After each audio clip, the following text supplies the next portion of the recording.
Training video for clerking.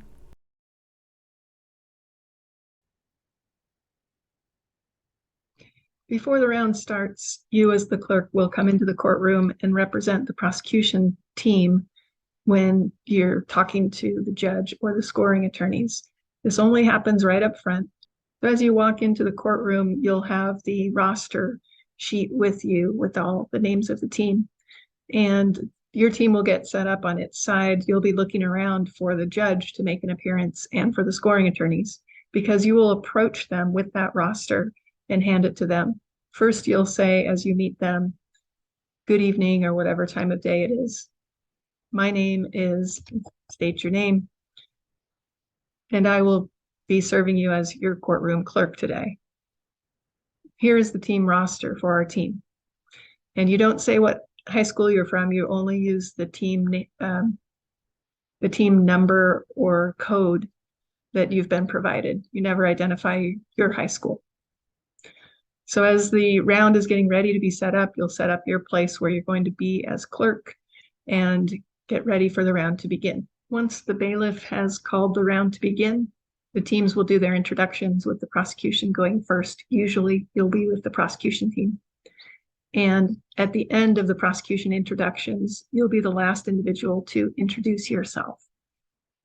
So the last of the witnesses will say something like, "At this time, Your Honor, may our clerk please stand and introduce him or herself?" And the judge will say yes. And that's the time when you stand. And this is all assuming that we're in a live courtroom setting. If you're seated in Zoom, then you stay seated. As the clerk, you should be very well put together. Your hair should be either cut short or pulled into ponytail in a way that looks professional for you. You should be wearing a blazer and a button-up shirt. If you're a male, you should be wearing a tie. And when you are presenting, you should have stillness in your head and shoulders and your body, and then talk with confidence when you do speak. So you'd be doing math and looking down at your timesheet. And if they say, "Are you ready for a time check?" what you do is stand all the way up on your feet to standing and say, "A few more minutes for my calculations, Your Honor," or "Just a moment for my calculations."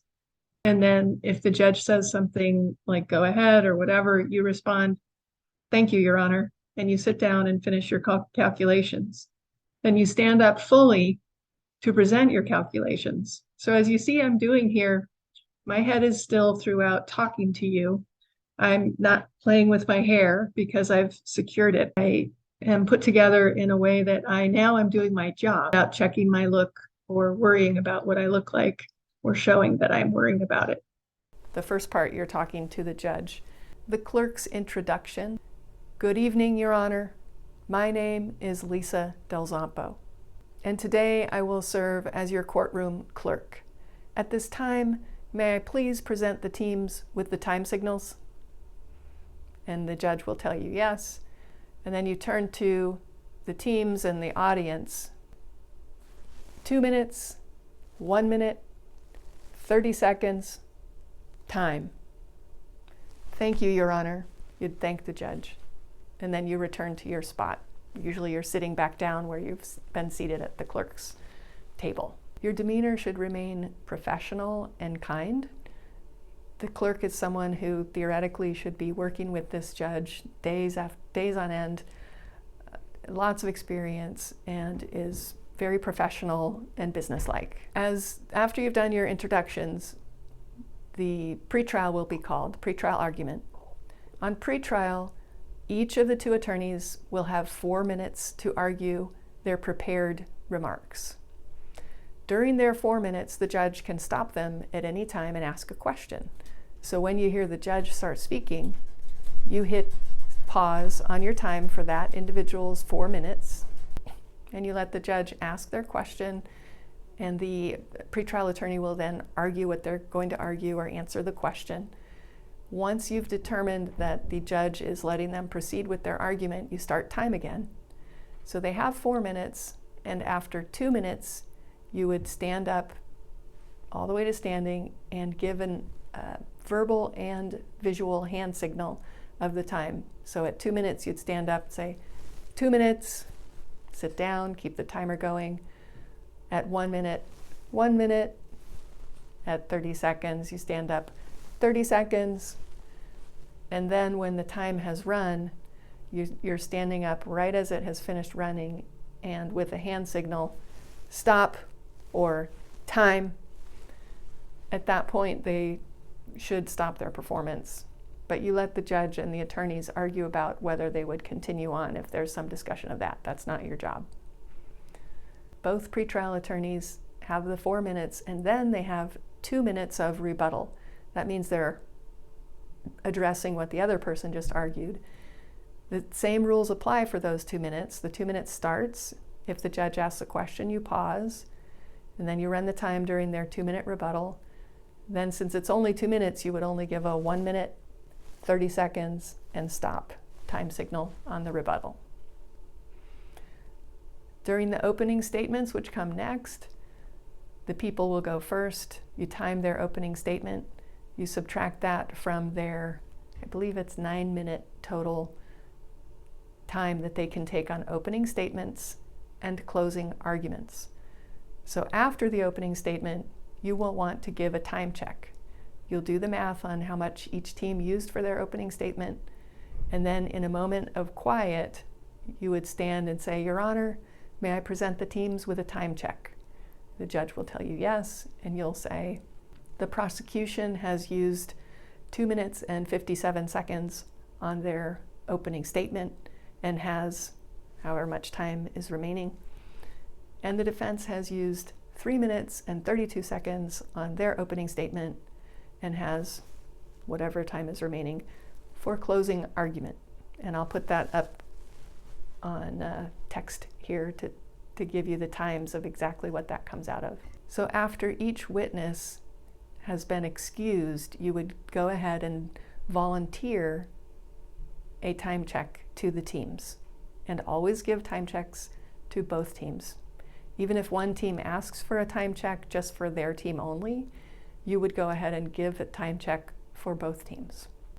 Just like with everybody else, before you speak to the judge at any time, you would stop what you're doing, stand up, get all the way to your feet, look the judge in the eyes, and then respond with what you're going to say. So for example, if the teams or the judge have asked for a time check and you are still doing your calculations, you would stop your calculations, stand all the way to your feet, and the judge has asked you, "Could you please provide a time check?" You'd stand all the way to your feet. "One moment, Your Honor, while I finish my calculations." And then you sit back down, finish your calculations, and at that time, stand back up again and present the teams with their time check. For example, you'd say, "Your Honor, the people have used 3 minutes and 12 seconds on direct examination and have however many minutes are remaining." So for directs, the teams have 14 minutes total for their 4 direct examinations. Then you'd go on and give the other team their time. Always give both teams their time check. And the defense has used 2 minutes and 17 seconds for cross-examination and has X minutes and seconds left for cross-examination.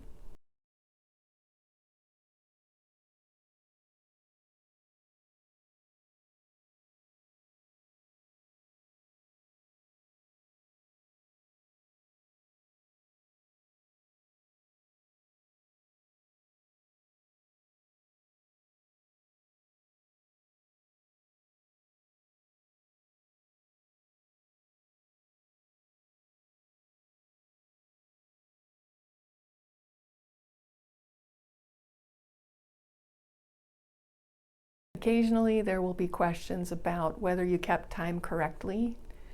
We want you doing your best to be exactly on time with pausing and starting right when the participants start back into whatever should be timed.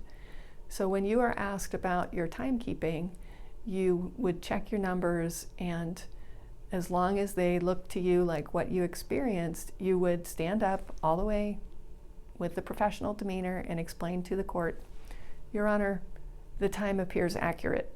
Thank you. And you'd sit down. Being a clerk is a great way to get experience watching the other students as attorneys and witnesses and getting the real feel for how a round progresses. And having to do the time portion of it and speak, it keeps you involved and engaged and learning from all those roles. We think it's a great way to grow you in the program to become an attorney in the next year even.